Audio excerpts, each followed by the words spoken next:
Hi guys, my name is Dylan, and today let's discuss about whether hotel industry will be threatened by Airbnb industry. On the last episode of the studio sharing session, I briefly talked about how Airbnb is taking over compared to the hotels and whatsoever, right? And even some of the hotels are actually selling off their rooms or even their businesses.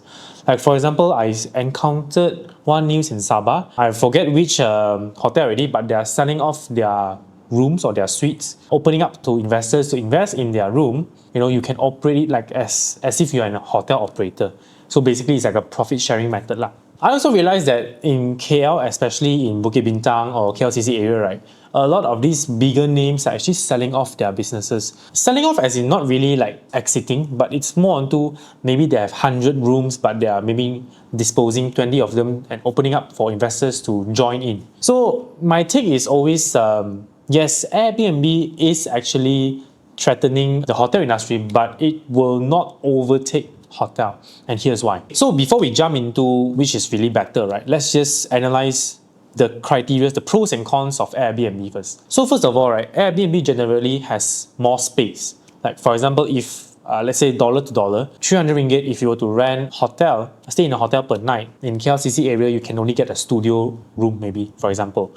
But then a 300 ringgit near KLCC area in say Jalan Ampang or nearby KLCC, you can see the Twin Tower as well. 300 ringgit can go for maybe a 2 rooms or 3 rooms. So it depends on the location as well. So generally Airbnb is cheaper and has more space. Secondly, Airbnb generally has more privacy because, like for example, not all of them are tourists. Most of them are actually residents, some of them staying there, renting long term. So generally there will not be that many people going in and out of your condo, unless that whole condo is catering for Airbnb, then it's a different story lah. Generally, Airbnb is more private in a sense because you must remember the whole condo is for residential purposes. So it's not like hotel where you have maybe people come here for fine dining, for breakfast or what. No, Airbnb is just a condo. And the next point will be normally Airbnbs are pet friendly. Of course, it depends on which condo you're staying, but some of the Airbnbs are actually landed properties. Like for example, let's just shift our location out of KL. Maybe let's say in Kuala Selangor, in any of Serenda area, you have a lot of bungalows that are actually renting out for team building or whatsoever, or maybe just a big family staycation. So generally, all of these Airbnbs are mostly pet friendly. Of course, it depends on the owners as well, but at least you can bring your pet along. Like if you were to bring your pet dog or pet cat to a particular hotel, this will definitely not happen lah, unless it's a pet-friendly hotel, which is very rare in Malaysia. So the next point is actually Airbnb makes the ones who is staying feels like locals. Like just give an example, when I travel to other countries, right? Generally, yes, last time we stay in hotels, but generally nowadays we like to stay in Airbnb because when you travel to that particular country, we want to enjoy the scenery, we want to enjoy their food. So we want to feel like locals in that particular country. But if it's a hotel, people, like for example, there's taxi in front, sometimes or most of the time they'll cut throat. They say, oh, it doesn't confirm it's tourists. They want to cut your throat in terms of the pricing. But for Airbnb wise, we can really just immerse ourselves, basically localizing ourselves in that particular country. So I think Airbnb actually brings this plus point to us as well. So I think the cons of Airbnb is actually quite a lot as well. Like the first point will be some of the condos in KLCC, especially those near landmarks, right? They don't allow Airbnb tenants to access to their facilities because the whole condo maybe say there's half of it is residents who are staying for long term or their own stay, but half of it is for Airbnb. In order to please the one who pays, right, in terms of who bought the property, some of the management will say, oh, Airbnb tenants, if you want to come and use, you have to pay. And this scenario actually happens in some of the condos in KLCC. So this is something that we have to take note as well before booking a particular Airbnb project. And the second point will be for those who are not very used to booking Airbnb, right? Because you cannot really show your condo in the Airbnb platform. Like for example, they'll say, oh, my area or my unit is in this zone. But sometimes you won't really know which zone it is. It's just that particular jalan only. So you really have to roughly guess. So for those who are not very used to booking Airbnbs online, right, it will feel a bit dodgy because you won't really know which condo it is. But then, of course, this applies to those older setting of condos where people buy for own stay. Then after that, they want to get a higher ROI, they do Airbnb, but it's not allowed, that kind of scenario. But the newer condos, like for example, the ones in KLCC, KL Tower, TRX, those condos nearby, right? They're building and they're catering for Airbnb concept. Then that particular condo, the whole concept is different. You have concierge where you don't really have to go and take the keys from the mailbox or whatsoever. This is a newer or the future setting, but currently it's still like the one that I mentioned previously. Thirdly, it will be Airbnbs. Some of the Airbnbs, they have hidden fees. So hidden fees as in, for example, if I see, the price is 200 ringgit, okay? But then when you click in, right, suddenly there are cleaning fees you need to add on. There are maybe security deposits that you need to add on. Then suddenly you add on. Hey, how come it's so expensive already? So there will be some of the condos or Airbnb listings are like this.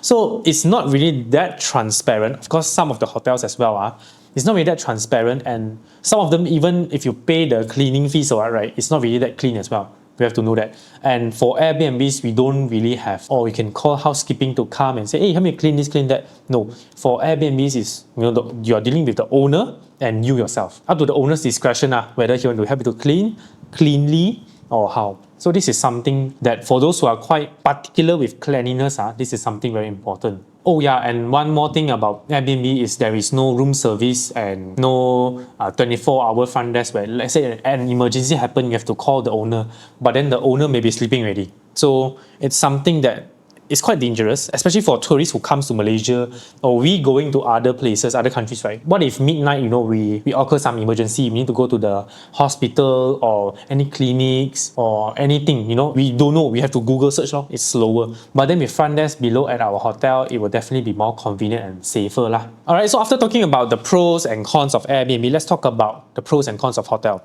So basically hotel is quite straightforward. You have membership, you have maybe Marriott Bonvoy, you have some of the leadership of hotel, I think so, Prestige Hotel or something like that. So you have more membership points where you go to certain particular locations, you can use your membership points to redeem some of the free stay. So that's definitely one of the pros of hotels lah. And the next thing will be typically hotels, because they are longer in the industry, in the game, right? The location that they are at are generally more strategic. It's nearer to MRT, it's nearer to landmarks and whatsoever. Those Airbnb condos are the upcoming one or the future one. Definitely the land that they own will be further away from landmarks. So yeah, hotel generally will be more central lah, which is why the price is also pricier. And one more thing is for hotels, right? We have concierge service, we have sometimes complimentary breakfast, you have 24-hour front desk. All of these are the pros that hotel is giving, but then the cons of hotels are actually quite minimal from what I see. It's basically pricier and smaller in size. So you have to weigh between the pros and cons. So just a summary of a hotel versus a Airbnb, right? Generally, hotel industry will be threatened a little bit by Airbnb. For those who value more money, more size, bigger space, more privacy, they will go for Airbnb. But I believe in this world, right, there are still a lot of people that prefers clean, the atasness, the convenience, the room service, the location. So there are still people that definitely treasures hotel industries. Definitely revenue for hotels will be affected. But then, as someone who is staying, in Airbnbs or hotels, I think it's a very good check and balance kind of thing where, the hotels know that, hey, someone is catching up. We cannot be so relaxed like, oh, no one will be overtaking us, don't worry, then they can relax a bit. No, it's like they are fighting neck to neck, Airbnb hotels.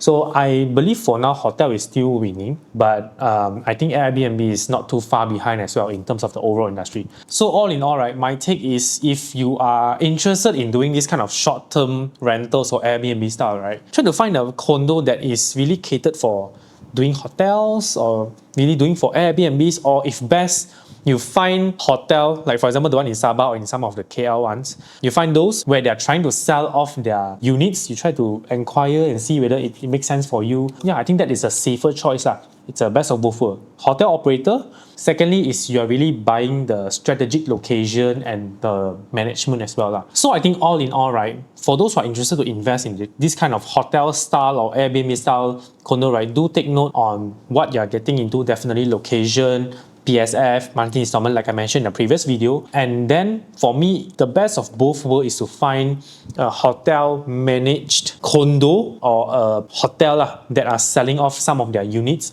where you can invest in to leverage the style of the managing and of course to leverage the location as well. With that, thank you so much for listening to this video. I hope it gives you some insight of how hotels versus Airbnb, how it differentiates itself and who is actually leading. This is of course based on my personal view. And if you do like this video, do like, share and subscribe, and I'll see you in my next video. My name is Dylan. Bye bye.